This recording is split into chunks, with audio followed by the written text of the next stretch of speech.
इससे पहले कि मैं आज के वचन को आपके साथ शेयर करूं, मैं चाहती हूं कि हम अपनी आंखों को बंद करें, अपने सरों को झुकाएं और इस बात को कहें कि परमेश्वर मुझसे बात करे। जो आप 2024 में मुझसे चाहते हैं, मेरे दिल से बात करके मेरे रूह को तैयार करें और मेरे प्राण को इक्विप करें ताकि मैं इन कामों को कर सकूं। सिर्फ वचन को सुनूं ही नहीं, परंतु वचन पर चलने वाला बन सकूं। प्रभु यीशु के नाम में आमीन।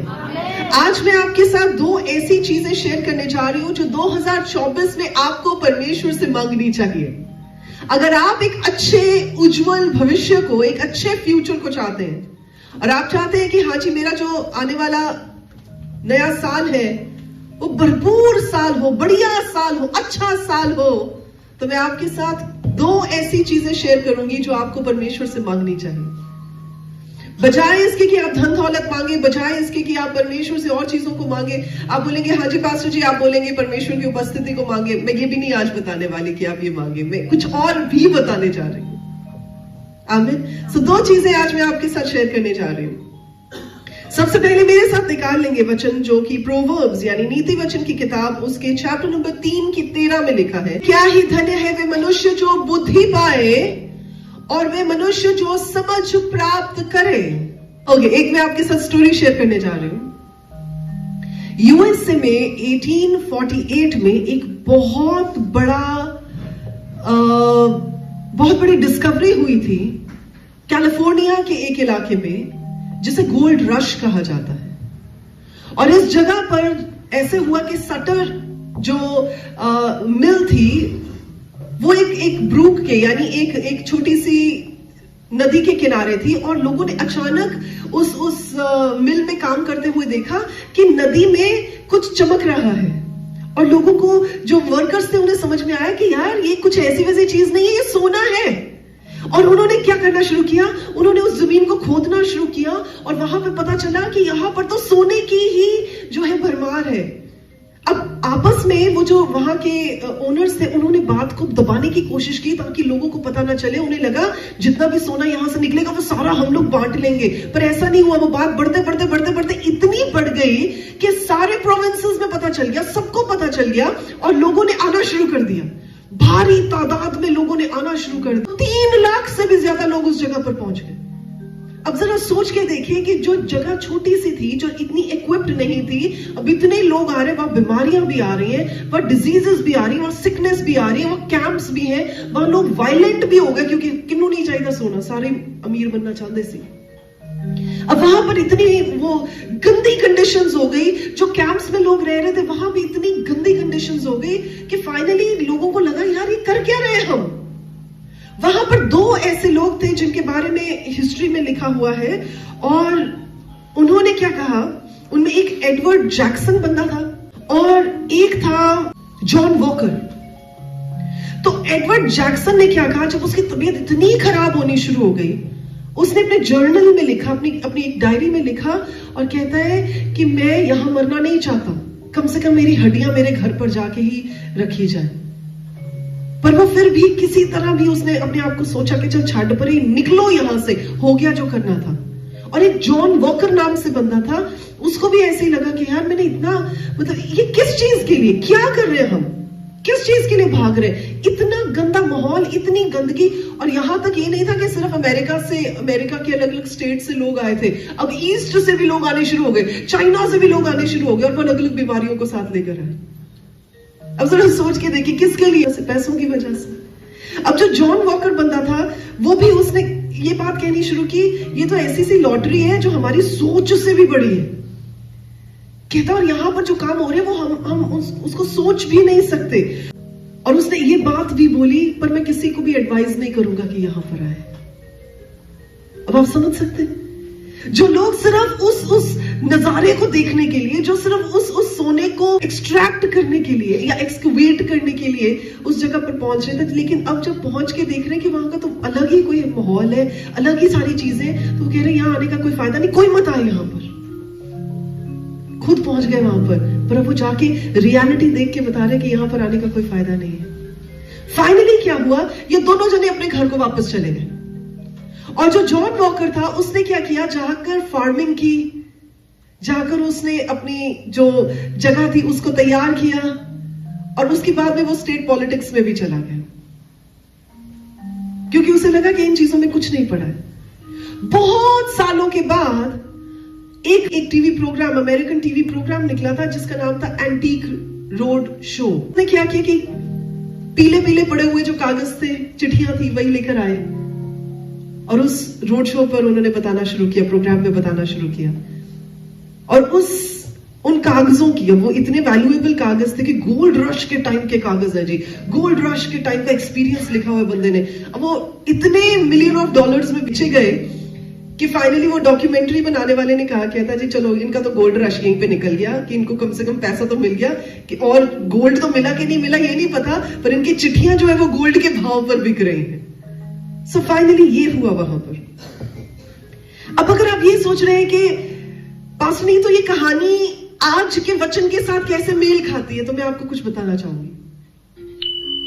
अब ये दोनों बंदे इतनी परेशानी, इतनी तकलीफ, इतनी बीमारी, इतने नियर डेथ एक्सपीरियंस से होकर वापस आए और आगे बोल रहे जी कोई और ना जाए। तो वो क्या लेकर आए साथ में? क्या वो गोल्ड लेकर आए? क्या वो सोने का सामान लेकर आए, सोने के पीसेस लेकर आए? वो हमें नहीं पता, वो उसके बारे में हिस्ट्री में कुछ नहीं लिखा, पर एक चीज वो लेकर आए, एक्सपीरियंस और विजडम, जो कि उस सोने से भी बढ़कर है जिसकी तलाश में वो वहां पर गए थे।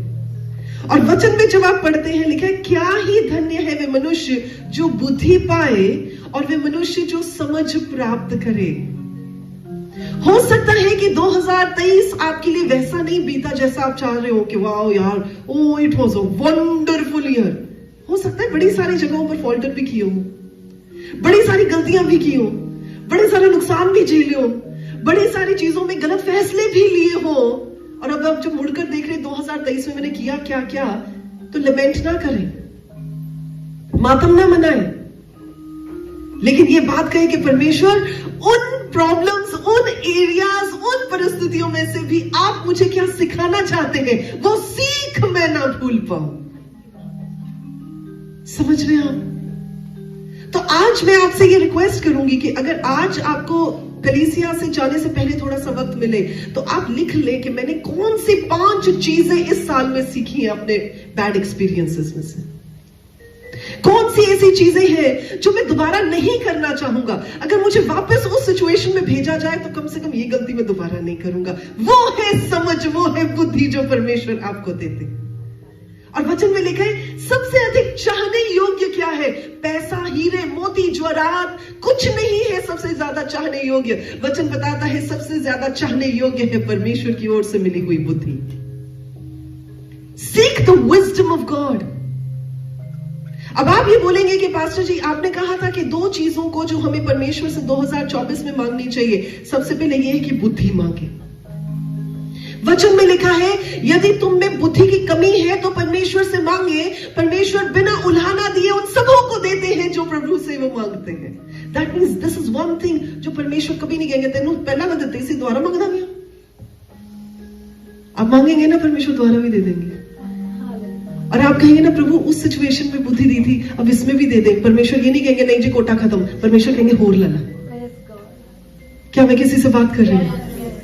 तो इसलिए आप ये मत कहें कि प्रभु मुझे अपनी उपस्थिति दे दे, परमेश्वर मुझे अपनी उपस्थिति दे दे। देखिए जब तक अकल नहीं होगी ना, उपस्थिति आ जाएगी, आपको पता ही नहीं होगा कि उस उपस्थिति से करना क्या है। बुद्धि आपका कैरेक्टर फॉर्म करने में मदद करेगी। अकल जब आएगी परमेश्वर की, वो आपको बताएगी कि आपने क्या सीखा है और कैसे उसे बोलना है। ये नहीं कि जो भी बोले जो चल ही जाएगा, ऐसे नहीं होगा। बुद्धि आपको बताएगी कब क्या बोलना है, कहां रुकना है, कहां चलना है। बुद्धि आपको बताएगी परमेश्वर की प्रेजेंस को कैसे अट्रैक्ट करना है। बुद्धि आपको बताएगी कि परमेश्वर के साथ साथ कैसे चलना है। बुद्धि आपको बताएगी जो वचन में लिखा हुआ है वो कहां लिखा है और उस पर कैसे मनन किया जा सकता है। बुद्धि बताएगी। इसलिए बजाय इसके कि आप कुछ और मांगे, सबसे पहली चीज जो आपको 2024 के लिए मांगनी चाहिए वो है परमेश्वर मुझे अपनी अकल से भर दे। क्या मैं किसी से बात कर रही हूं? क्या मैं किसी से बात कर रही हूं? जिससे बात कर रही हूं बोलेंगे हालेलुया। परमेश्वर का धन्यवाद हो। देखिए लिखा है नीति वचन के 3:18 में जो बुद्धि को ग्रहण कर लेते हैं उनके लिए वे जीवन का वृक्ष बनती है। यानी जिंदगी कहीं और से नहीं आती, अकल से आती है, और अकल अपनी नहीं, अकल परमेश्वर दी। हम तुसी ये कही जो हाँ जी पास्टर जी असं तो PhD कर ली जी, हमने तो डबल पोस्ट ग्रेजुएशन कर ली जी, हमने तो डबल PhD कर ली जी, अब तो हम डॉक्टर बन गए जी, 2 डॉक्टर्स हमारे नाम के साथ लग गए। उससे कोई फायदा नहीं, उससे आपके जीवन में वृद्धि नहीं होगी। वृद्धि आपकी तब होगी जब परमेश्वर की अकल आपकी जिंदगी का हिस्सा होगी।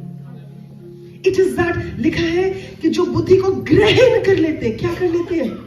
ग्रहण क्या होता है? मतलब अपनी जिंदगी में ले लेते हैं। ये नहीं कि हाँ जी लिखिया, हाँ ओके ठीक है जी, चलता है, नहीं, जो ग्रहण कर लेते हैं। आपको मान लीजिए मैंने गिफ्ट देना हो, मैं बोली जो गिफ्ट ले लो, इतने सारे गिफ्ट ले लो, गिफ्ट ले लो, तो आपको गिफ्ट मिल गया? कब लेंगे आप गिफ्ट? जब मैं आपको दे रही हूं और आपने उसे ले लिया, उसे ग्रहण कर लिया। बुद्धि तो इतनी सारी है, बुद्धि मिलने के लिए तैयार है, लेकिन जब तक आप उसे रिसीव नहीं करेंगे तब तक वो आपकी जिंदगी में काम नहीं करेगी। क्या हमें समझ आ रही है? सो लिखा है जो बुद्धि को ग्रहण कर लेते हैं उनके लिए वे जीवन का वृक्ष बनती है, और जो उसको पकड़े रहते हैं वे धन्य है। तो ऐसे नहीं मूर्ख बनी जाना कि जी हम तो धन्य है, हम तो ब्लेस्ड है। उतना गल करन दी अकल ना होवे, हम तो ब्लेस्ड है। उतना गुस्से ते काबू ना होवे, हम तो ब्लेस्ड है। परमेश्वर दी भावे उपस्थिति नाल होवे ना, हम तो ब्लेस्ड है। जी नहीं, जब अकल आएगी प्रभु की ओर से तब काम होना शुरू होगा, और तब आप कह सकेंगे मैं ब्लेस्ड हूं। हालेलुया। सो वचन में लिखा है और जो उसे पकड़े रहते हैं। ये नहीं कि एक सिचुएशन में पकड़ा हुआ है, हाय आज मैंने बड़ी विजडम की बात कर दी, आज मैंने बड़ी अकल की बात कर दी, दूसरी जगह वो छाड़ती पकड़े रहते हैं। पड़ोसी को बोले पकड़े रहते हैं। Thank you Lord. और आप आगे देखें, लिखा है 14 आयत में लिखा है, क्योंकि बुद्धि की प्राप्ति चांदी की प्राप्ति से बड़ी। अब यहां पर जो 2 लोगों का मैंने आपको वर्णन किया है, जिनके बारे में मैंने बताया, वो तो सोने के पीछे भाग रहे थे, गोल्ड, येलो मेटल, गोल्ड, और फाइनली क्या करके वापस आए? अकल लेके वापस आए। गोल्ड मिला कि नहीं मिला उसको कुछ मायने नहीं दिए, अकल मिल गई, इतना ही काफी है। अगर आज आपने वापस मुड़कर देखा है और 2023 में आपने अकल पाई है, तो परमेश्वर का धन्यवाद देंगे, प्रभु मैंने अकल पाई है, मेरे लिए ये बहुत वैल्यूएबल है। लिखा है कि वो चांदी की प्राप्ति से भी बड़ी और उसका लाभ चोखे सोने के लाभ से भी उत्तम है। आज ये मत डिजायर करें प्रभु जी इतना कर देना कि अगले साल में मुझे ना एक सोने का सेट बनवा देना, वो मत कहे। बोले परमेश्वर अगले साल में मुझे अकल में इतना शार्प कर देना कि सोने के सेट में अपने आप ही बनवा दूं। हालेलुया। तो आपको अकल देंगे ना परमेश्वर, आपको न्यू आइडियाज आएंगे। आपको अकल देंगे जब परमेश्वर की बुद्धि आपकी जिंदगी में काम करेगी, आपको पता होगा कि क्या चीजें करनी है, क्या नहीं करनी है। जब परमेश्वर आपको बुद्धि से भरेंगे तो आपको पता होगा कि इन आइडियाज को इंप्लीमेंट कैसे करना है। आपको पता होगा आपके टारगेट लोग कौन है, आपको किस ग्रुप को फोकस करना है ताकि आपकी कमाई में और बरकत आ सके। वो क्या होगा? वो बुद्धि से होगा। फिर आपको सोने के लिए नहीं जाकर ढूंढना पड़ेगा, आपकी प्रॉफिटेबिलिटी बढ़ जाएगी। तो फिर जाके भावे तुम सोना खरीदो तो भावे चांदी खरीदो। क्या हमें समझ आ रही है? तो सबसे पहली चीज जो 2024 में परमेश्वर से मांगनी है, और यही नहीं कि हाँ जी पास्टर जी ने कहा था मांगनी है तो ये काम करते 1 जनवरी को मांगेंगे, प्रभु बुद्धि दे देना, बाकी सारा साल उसी से चल जाएगा। देखिए जब तक चंगाई नहीं मिलती तब तक बार बार मांगते हैं कि नहीं मांगते। जब तक आपको कोई चीज नहीं मिल जाती, जब बच्चों को कोई चीज चाहिए होती है और वो बार बार पेरेंट्स को बोलते हैं हाँ जी मम्मा मुझे ये चाहिए, मम्मा मुझे ये चाहिए, तो जब तक मिल नहीं जाता बच्चे पीछे पड़े रहते कि नहीं पड़े रहते। तो जब तक बुद्धि नहीं मिल जाती तब तक मांगते रहना। सिर्फ 1 जनवरी को नहीं मांगनी है, साल में बार बार मांगे, हर सिचुएशन के लिए मांगे, हर बात के लिए मांगे। परमेश्वर की उपस्थिति के साथ परमेश्वर की अकल आती है, और जब अकल आती है तो फिर और उपस्थिति को गाढ़ा होने का मौका देती है। हमें समझ आ रही है? लोग अनॉइंटिंग मांगते रहे, जो अनॉइंटिंग दे दो प्रभु, अनॉइंटिंग दे दो। सामने आवे ना अनॉइंटिंग, करोगे कि अनॉइंटिंग दो। इसीलिए आप देख रहे गड़बड़ कितनी हो रही है घरों में, गड़बड़ कितनी हो रही है सोसाइटी में। सिर्फ अनॉइंटिंग के पीछे मत भागे, परमेश्वर की बुद्धि मांगे, ताकि जब अनॉइंटिंग आए तो पता हो उस अनॉइंटिंग का करना क्या है। क्या मैं किसी से बात कर रही हूं?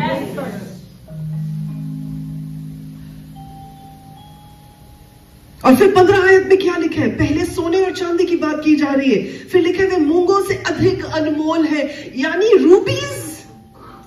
आज आप जाके पता करें रूबीज का कितना मोल है। वो कहते हैं जी रूबीज से भी ज्यादा अनमोल, यानी इस मतलब इन सारी वर्ल्डली चीजों से भी अनमोल कुछ हो सकता है। और परमेश्वर का वचन कह रहा बुद्धि, अकल। और लिखा है और जितनी वस्तुओं की तू लालसा करता है उनमें से कोई भी उसके तुल्य ना ठहरेगी। मतलब किसी चीज का पैरामीटर परमेश्वर के द्वारा मिली हुई विजडम के साथ मैच ही नहीं कर सकता। तभी मैं आपको बोल रही हूं, इस साल चीजें मत मांगे, इस साल संसार की बातों को ना मांगे, इस साल अमीर हो जाए, अमीर हो जाए, अमीर हो जाए, इंक्रीमेंट लग जाए, सैलरी वाजे ना मांगे, वो अपने आप ही हो जानी है। बुद्धि मांगे। क्या मांगना है? क्या मांगना है? बुद्धि को मांगना है, विजडम को मांगना है परमेश्वर से। प्रभु अकल दे दो। और हम में से कोई ऐसे भी होंगे जो सोचेंगे मैं तो पहले ही बड़ा इंटेलिजेंट हूं। तो जहां आपकी इंटेलिजेंस खत्म होती है ना, वहां से परमेश्वर की मूर्खता शुरू होती है। मतलब आप जहां सोचते हैं कि मेरी इंटेलिजेंस इतनी ज्यादा है, परमेश्वर कहता है इसको तो मैं मूर्खता समझता हूं, यहां से तो मूर्खता शुरू होती है। इसलिए अपने आप को हम इंटेलिजेंट मानना बंद करें और दीनता के साथ परमेश्वर से मांगे। और मांगना क्या है? अकल मांगे। प्रभु मुझे अकल दे, प्रभु मुझे समझ दे, प्रभु मुझे वो दे जो आप देना चाहते हैं। और परमेश्वर से जब आप ये मांगेंगे ना, प्रभु आपको मना नहीं करेंगे। Freely he will give it to you. और फिर जब आप उस अकल के साथ अपने रिश्तेदारों से बात करेंगे ना, जो टूटे हुए रिश्ते वो भी बहाल हो जाएंगे प्रभु यीशु के नाम में। और आप बोलोगे कि यार मैं पहले क्यों नहीं ऐसी बात सोच पाया, मैं पहले क्यों नहीं ऐसा जवाब दे पाया। फिर जब आप काम करेंगे ना और उस विजडम के साथ काम करेंगे और आपका काम इतना बढ़िया होगा कि आपकी इंक्रीमेंट लग जाएगी, आपको बोनस मिल जाएगा, आप कहेंगे मैं पहले क्यों नहीं ये कर पाया। वो इसलिए क्योंकि पहले कभी बुद्धि मांगी ही नहीं परमेश्वर से। 2024 में क्या मांगना है? परमेश्वर की अकल मांगनी है, परमेश्वर से अकल मांगनी है। और आपको पता है कि जब आप अकल मांगेंगे उसके साथ साथ और क्या क्या कुछ आएगा। आपको पता है बोनस आने वाला है साथ में। सबसे पहले तो हमने देखा कि जीवन बढ़ता है, क्योंकि यहां लिखा है कि जीवन का जो वृक्ष है उनके लिए वे जीवन का वृक्ष बनती है। यानी सबसे पहले तो जीवन, यानी आपकी जिंदगी में परमेश्वर की ओर से एनलाइटनमेंट जब आएगी, अकल आएगी, तो जिंदगी जीने का मजा आएगा। अगर अभी सलाबे पड़े हैं तो वो सलाब खत्म हो जाएगी। दूसरी चीज क्या होगी? देखिए लिखा है 16th और 17th आयत को देखिए, लिखा है उसके दाहिने हाथ में दीर्घायु, लंबी उम्र। मतलब अकल से लंबी उम्र भी आती है। ये कैसे आएगी? देखिए जो जुबान होती है ना, वो 32 दांतों के बीच में रहती है, पर उसे पता है कि अगर मैंने कोई गलत बात कर दी ना तो सारे से सारे दांत टूट जाने। तो दांत भी क्या है, उसको काटते नहीं है, क्योंकि उनको पता है कि अगर इसने कुछ गड़बड़ कर दी तो हम जो है प्रॉब्लम में आ जाएंगे। तो रहती तो वो दांतों के बीच में है, पर दांत भी उसका नुकसान नहीं कर सकते। क्यों? क्योंकि उसकी एक बात बोलने से बत्ती तो बत्ती तहा करके थले डिग सकते।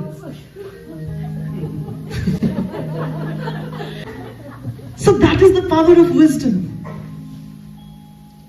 और यहां पर क्या लिखा है? अगर आप अपनी गलतियां करनी बंद करेंगे, कम करेंगे, तो दीर्घायु मतलब आपकी आयु लंबी होगी। यानी आप गलत फैसले नहीं लेंगे तो ऑब्वियसली जिधर चक्कर ही ना हो वो कभी जी हाँ जी आज न्यू ईयर ईव है और मैं फाटक के आगे से अपनी गाड़ी लेके जाऊंगा, जब गाड़ी आएगी तो, ट्रेन आएगी तो, वो क्या, वो बुद्धि है। बाद चो पता ठा करके बेची क्रैश करता, तो वो दीर्घायु कितने गई, लाइफ खत्म। पर बुद्धि आपको क्या बताएगी? नहीं ये गलत काम है, मुझे ये नहीं करना। तो यहां वचन में लिखा है उसके दाहिने हाथ में दीर्घायु और उसके बाएं हाथ में धन और महिमा है। तो आपको किसको ढूंढने की जरूरत है? क्या आपको जीवन ढूंढने की जरूरत है? क्या आपको पैसा ढूंढने की जरूरत है? क्या आपको महिमा ढूंढने की जरूरत है? कुछ नहीं, आपको सिर्फ बुद्धि ढूंढने की जरूरत है। So don't ask for any shiny things from the Lord. ओ प्रभु वो चमक रही, वो ले देना इस साल प्लीज, ये नहीं। प्रभु इस साल इतनी अकल, इतनी समझ, इतनी बुद्धि, ये है पहली चीज। और दूसरी चीज, जब आप ग्रोथ मांगे इस साल में 2024 में, तो ये नहीं कहें कि प्रभु बिजनेस ग्रोथ दे दे, प्रभु पढ़ाई में ग्रोथ दे दे, प्रभु जिंदगी में ग्रोथ दे दे, प्रभु पैसे में ग्रोथ दे दे। ये ना कहे, बोले परमेश्वर मुझे अपनी धार्मिकता में growth they they. Grow in the righteousness of God, ये मांगे परमेश्वर से। इब्रानियों की पत्री उसके 13 चैप्टर में उसके 20 और 21 आयत में ऐसा लिखा है, अब शांति दाता परमेश्वर जो हमारे प्रभु यीशु मसीह को, जो भेड़ों का महान रखवाला है, सनातन वाचा के लहू के गुण से मरे हुए लोगों में से जलाकर ले आया। यानी ये काम जो परमेश्वर ने किया है वो कांस्टेंट है, वो परमानेंट है, उसमें कोई चेंजेस नहीं किए जा सकते। जैसा मैं आज सुबह में भी आपको बता रही थी पहले, कि जो काम प्रभु यीशु मसीह ने कर दिया, उसके ऊपर, उसके अबव, उसके गहरा और हम कुछ नहीं कर सकते। इट इज डन, बोले कंप्लीट हो चुका है, क्योंकि प्रभु यीशु मसीह कह के गए थे, फिनिश है, इट इज फिनिश्ड। तो अगर आप ये सोच रहे हैं हमें उस काम में अब और कुछ इजाफा करके दिखाओ, हम उसमें कोई इजाफा नहीं कर सकते, लेकिन जो काम हो चुका है बस उसमें ग्रो कर सकते हैं। तो जब आप परमेश्वर से मांगे, और 21 आयत में ऐसा लिखा है, तुम्हें हर एक भली बात में सिद्ध करे। सिद्ध का मतलब होता है परफेक्ट करे। और आगे लिखा है, जिससे तुम उसकी इच्छा पूरी करो। किसकी इच्छा? किसकी इच्छा? अपनी इच्छा? किसकी इच्छा? परमेश्वर की इच्छा पूरी करो। और जो कुछ उसे भाता है, किसे भाता है? जो कुछ आपको भाता है, परमेश्वर को भाता है, उसे यीशु मसीह के द्वारा हम में उत्पन्न करे। कि प्रभु आपको क्या पसंद है? अच्छा, जो पसंद है ना वो मुझ में पैदा कर दे, जो पसंद है मुझ में उगाए, जो पसंद है मुझ में ग्रो करे। That should be your attitude. और परमेश्वर को क्या भाता है? परमेश्वर को धार्मिकता भाती है, परमेश्वर को पवित्रता भाती है, परमेश्वर को होलीनेस भाती है, परमेश्वर को परफेक्शन भाती है। तो मैं और आप हमेशा उस स्टैंडर्ड से नीचे गिरते रहेंगे जो परमेश्वर का परफेक्ट स्टैंडर्ड है, लेकिन प्रभु हर बार अपने हाथ को उठाएंगे और हमें ऊंचा कर देंगे, हमें ऊंचा कर देंगे। और ऊंचा करके क्या करेंगे? उस स्टैंडर्ड तक लेकर जाएंगे जो स्टैंडर्ड हमारे लिए पहले से ही तैयार कर दिया गया है। अगर आप मेले में जाएं या किसी बहुत बड़े कार्निवल में जाएं और बच्चा आपके साथ हो, मम्मा मुझे भी दिखाओ, पापा मुझे भी दिखाओ, ऊपर क्या हो रहा है, स्टेज पे क्या हो रहा है, मुझे भी दिखाओ, मुझे भी दिखाओ। तो बच्चे को क्या करोगे आप? गोदी में उठा लेंगे। बच्चे को अभी भी नहीं दिख रहा, डैडी मैं अभी भी नहीं देख पा रहा, मुझे और अच्छा क्लियर व्यू चाहिए। तो आप क्या करेंगे? कंधों पे रख लेंगे। यानी जितना आपका स्टेचर है, अब आपका बच्चा आपके स्टेचर के ऊंचा उठ गया है। क्यों? क्योंकि वो पैरामीटर आपने ठहराया है कि इस पैरामीटर तक लाने का जिम्मा मेरा है। वैसे ही परमेश्वर ने जो पैरामीटर ठहरा दिया है, उस पर जाने की जिम्मेदारी हमारी नहीं है, पर विलिंगनेस हमारी है कि प्रभु मुझे उठाए। और परमेश्वर आपको अंश अंश करके ऊंचा उठाते चले जाएंगे। क्या हम समझ रहे हैं? क्या हम समझ रहे हैं? तो अगले साल में जो 2024 का साल है, उसमें ये नहीं मांगना सोना जेवर चांदी मोती हीरे दे दो, ये नहीं मांगना। बोलना परमेश्वर मैं आपकी रास्तबाजी में, परमेश्वर मैं आपकी राइचियसनेस में, परमेश्वर मैं आपकी धार्मिकता में बढ़ना चाहता हूं। क्या ये वचन किसी से बात कर रहा है? और जब आप 12 आयत में देखते लिखा है कि प्रभु यीशु मसीह ने वो सैक्रिफाइस करके, वो दुख उठाकर वो काम कर दिया है, अपना लहू बहाकर वो काम कर दिया है। अब वो फाटक के बाहर कर दिया वो काम, अब ताकि हमें फाटक में से अंदर एंट्री मिल सके। सो राइचियसनेस हमने दुनिया के हिसाब से नहीं, अच्छा वो कर देना मैं भी करूंगा, अच्छा उनको करके कोई बेनिफिट मिला ना तो मैं भी इस बेनिफिट को करूंगा। जी नहीं, आप परमेश्वर की राइचियसनेस में चले, परमेश्वर अपने आप ऊंचा करेंगे।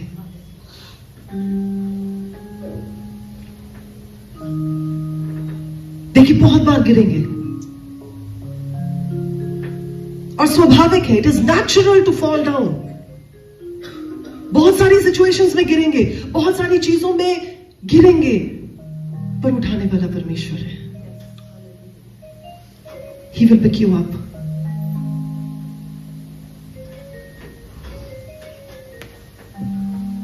और क्यों हमें ये चीज सोचनी है? क्यों? क्या हमें पड़ी क्या है? क्यों रास्तबाजी रास्तबाजी? पास्टर जी राइचियसनेस राइचियसनेस लगाई हुई आपने, काहे को राइचियसनेस चाहिए? ठीक है ना, चल रहे हैं ना, बढ़िया चल रहे हैं ना, तो कोई बात नहीं, फायदा हो रहा है ना, नुकसान तो नहीं हो रहा ना, हमें कोई पैसा कमा रहे हैं, नोट छाप रहे हैं, क्या टेंशन है? जी नहीं, राइचियसनेस इसलिए क्योंकि 14 आयत जब आप पढ़ते हैं, लिखा है क्योंकि यहां हमारा कोई स्थिर रहने वाला नगर नहीं है, ये हमारा परमानेंट हाउस नहीं है। हम किसकी वेट करते हैं? किसके लिए तैयार होते हैं? लिखा है वरन हम एक आने वाले नगर की खोज में है, यानी हमारी आंखें उस जगह पर पहुंचने के लिए तैयार है जहां पर एंट्री सिर्फ राइचियसनेस की वजह से मिलेगी। आप ये भी कह सकते हैं कि प्रभु यीशु मसीह के द्वारा तो हम राइचियस ठहरा दिए गए, अब हम पर कोई दोष नहीं है। हाँ, पर साथ में ये भी लिखा हुआ है अब जो आत्मा के द्वारा चलाए चलते हैं, शरीर के काम के हिसाब से नहीं चलते, उन पर दंड की आज्ञा नहीं है, वो राइचियसनेस के हिसाब से चलते हैं। आप बोले जी हाँ जी, राइचियस का ठप्पा तो लग गया है, पर आप बार बार जाके गलत कामों में फंसी जाए, गिरी जाए, बार बार उन पापों को करें। अब आप जाके मिट्टी में खेलने की कोशिश करें और आप बोले मेरे कपड़े गंदे ना हो, ऐसा हो सकता है? कितनी देर बचा लेंगे अपने कपड़ों को? कितनी देर बचा लेंगे अपने जूतों को? आप जाएंगे उसमें जितना भी बच जाएंगे, पर आप हैं मिट्टी के अंदर ही और मिट्टी को ही खोद रहे, तो अल्टीमेटली छींटे तो पड़ेंगे ही ना कपड़ों पर। और आप घर जाके बोले नहीं जी मेरे कपड़े अभी भी साफ है, मेरे कपड़े अभी भी साफ है, फिर भी धोने तो पड़ेंगे ही ना दोबारा से। अगर आपको पता है कि आप गलत हैं, अगर आपको पता है कि पापी हैं, अगर आपको पता है कि पापों से बाहर नहीं आ सकते, तो बुद्धि मांगे और परमेश्वर का साथ मांगे ताकि प्रभु आपको निकाल कर बाहर खड़ा करें, और जब रास्तबाज हो जाए तो आपकी एंट्री वहां के लिए पक्की हो जाए। ये भी समझा चुकी हूं। उन पापों के लिए माफी है जो अनजाने में होते हैं, उन पापों के लिए भी माफी है जो जिन पर आपका जोर नहीं चल पाया, उनके लिए भी माफी है। लेकिन जो पाप जानबूझकर बार बार करते हैं, छुपा छुपा कर करते हैं, उन पापों की कोई माफी नहीं है। और अब ये मत मुझे कहिएगा कि नहीं पास्टर जी ऐसे पता नहीं चलता कौन सा पाप है कौन सा सही है। सबके अंदर परमेश्वर ने अपना पवित्र आत्मा दिया, सबको पता होता है क्या पाप है क्या सही है। और जब प्रभु का आत्मा आपको नहीं भी समझ में आता था ना, जब नया जन्म नहीं भी लिया था, तब भी अंदर से एक धीमी सी आवाज आती थी जिसे लोग कॉन्शियस कहते हैं। हमारी सेल्फ कॉन्शियसनेस जो है ना, हमारी जो कॉन्शियस है ना, जिसे आप देखते हैं न्यू एज वाले क्या करते हैं, कॉन्शियसनेस जगाते हैं जी, जागृति जगा रहे हैं। हम कोई जागृतियां जगाने वाले लोग नहीं है, हम परमेश्वर के आत्मा के द्वारा चलाए चलने वाले लोग हैं। तो हम अपनी सेल्फ कॉन्शियसनेस को नहीं जगाते। वो लोग अलग अलग तरह की प्रक्रियाएं करके, अलग अलग तरह की चीजें कर करके हम अपने अंतर मन को जगा रहे हैं। हमें अपने अंतर मन को जगाने की जरूरत नहीं है। जब परमेश्वर ने अपना पवित्र आत्मा दे दिया है चलाने के लिए, तो बस हमें उसके अनुसार चलना है। इसलिए जब आप परमेश्वर से 2024 के लिए प्रार्थनाएं करें, और हर रोज ये प्रार्थना करें कि प्रभु मुझे अपनी बुद्धि में बढ़ाए, परमेश्वर मुझे अपनी बुद्धि से भरे, परमेश्वर मुझे अपनी राइचियसनेस में भरे, मुझे अपनी राइचियसनेस में ग्रो करवाए, ताकि प्रभु मैं वो कर सकूं जो आपको भाता है, ताकि मैं वैसा चल सकूं जैसे आप चलाने चाहते हैं, ताकि मैं वो काम कर सकूं जिनसे आपको खुशी मिलती है, ताकि मैं अपनी इनहेरिटेंस को पा सकूं। हालेलुया। अगर आज आपको अमेरिका जाना हो तो आप अमेरिका के हिसाब से तैयारी करेंगे। जब मैं यूके गई थी अभी पिछले दिनों में, तो इंडिया में इतनी ठंड नहीं थी, लेकिन यूके में ठंड थी। और उन्होंने मुझे बताया कि पास्टर नीतू यहां तो बहुत ठंड है। और हालांकि इंडिया में तब हम लोग नॉर्मल कपड़े पहन रहे थे। और मैं जमशेदपुर की मीटिंग की बात गई थी, जमशेदपुर में पूरी गर्मी थी, पर मैं अपने सूटकेस में सर्दियों के कपड़े लेकर गई थी, क्योंकि जिस जगह के लिए मुझे निकलना था, मुझे उसकी तैयारी करनी जरूरी थी। हम सब यहां पर टेम्परेरी हाउस में है। ये संसार हमारा टेम्परेरी घर है। ये सब कुछ टेम्परेरी है। परमानेंट क्या है? स्वर्ग का नगर, वही है हमारा परमानेंट एड्रेस। तो आपको तैयारी किसके हिसाब से करनी पड़ेगी? जो वहां चलता है। अभी के लिए आपने वार्म कपड़े नहीं भी पहने तो चलेगा, लेकिन अगर आप -2 डिग्री टेम्परेचर में जा रहे हैं तो आपको अपनी जैकेट साथ तैयार रखनी पड़ेगी ताकि आप उस जगह पर जाकर पहन सके। अभी आप चाहे राइचियसनेस में नहीं भी बढ़े हैं, उस डील डॉल में अभी भी नहीं पहुंचे हैं जो प्रभु यीशु मसीह का डील डॉल है, पर तैयारी हमारी कौन सी है? उस नगर की जिसमें हमें जाना है। हम राइचियसनेस की तैयारी वहां जाकर गेट पे नहीं करेंगे। बताओ जी कैसे करना है? वहां पर कुछ नहीं होगा। वहां जो आप तैयारी करके गए सिर्फ उसी के मुताबिक ही होगा। इसलिए परमेश्वर से बुद्धि मांगे, परमेश्वर से राइचियसनेस में ग्रोथ मांगे। समझ आ गई जी? आइए अपनी आंखों को बंद करें, परमेश्वर का धन्यवाद दें इस वचन के लिए, और एक प्रार्थना के साथ आज के इस वचन को मैं कंप्लीट करना चाहूंगी। कादोश कादोश कादोश, जिंदा जलाली सामर्थी परमेश्वर, आपका धन्यवाद देते हैं। प्रभु, आप समय समय पर अपने वचन के द्वारा हमें बढ़ाते हैं, उठाते हैं, समझाते हैं और तैयार करते हैं ताकि हम आने वाले उस नगर के लिए जो हमारी आंखों के सामने है उसके लिए अपने आप को तैयार पा सके। अगर हम में से कोई भी जन ऐसा है जो कमजोर है, जो अपने आप को इस दौड़ में गिरते हुए देखता है, प्रभु आपका जलाली हाथ उन्हें एक बार फिर से उठाकर खड़ा करे प्रभु यीशु के नाम में। प्रभु, हम प्रार्थना करते हैं कि हम आपकी बुद्धि को सीख करने वाले, आपकी विजडम को मांगने वाले लोग हो जाए। और प्रभु, आज जैसा आपने अपने वचन के साथ हमें सिखाया है, हम उस वचन के अनुसार चलने वाले लोग हो जाए। इस साल 2024 में मेरे परमेश्वर, हम आपकी अकल और आपकी राइचियसनेस में बढ़ते हुए लोग हो जाएं, ताकि आपकी उस भली इच्छा को पूरा होते हुए देख सकें जो आपने हमारे लिए 2024 के लिए रखी है। मेरी प्रार्थना है आज जितने लोगों ने भी इस वचन को ग्रहण किया है और जितने लोग आने वाले दिनों में ऑनलाइन भी इस वचन को देखेंगे, मेरी प्रार्थना है मेरे परमेश्वर कि ये वचन उनकी जिंदगी में जड़ पकड़ ले प्रभु यीशु के नाम में। ये वचन उनकी जिंदगी में एक फलदायक पेड़ की मानत हो जाए, और ये बीज जो आज बोया जा रहा है प्रभु, इस साल में उनके लिए बहुत सारा फल लेकर आए प्रभु यीशु के जिंदा और सामर्थी नाम में। आमीन। थैंक यू लॉर्ड, प्रभु यीशु के नाम में। आमीन। God bless you all. प्रभु आप सबों को इस वचन के द्वारा बड़ी आशीष दे, और हम जोरदार तालियों के साथ परमेश्वर का धन्यवाद।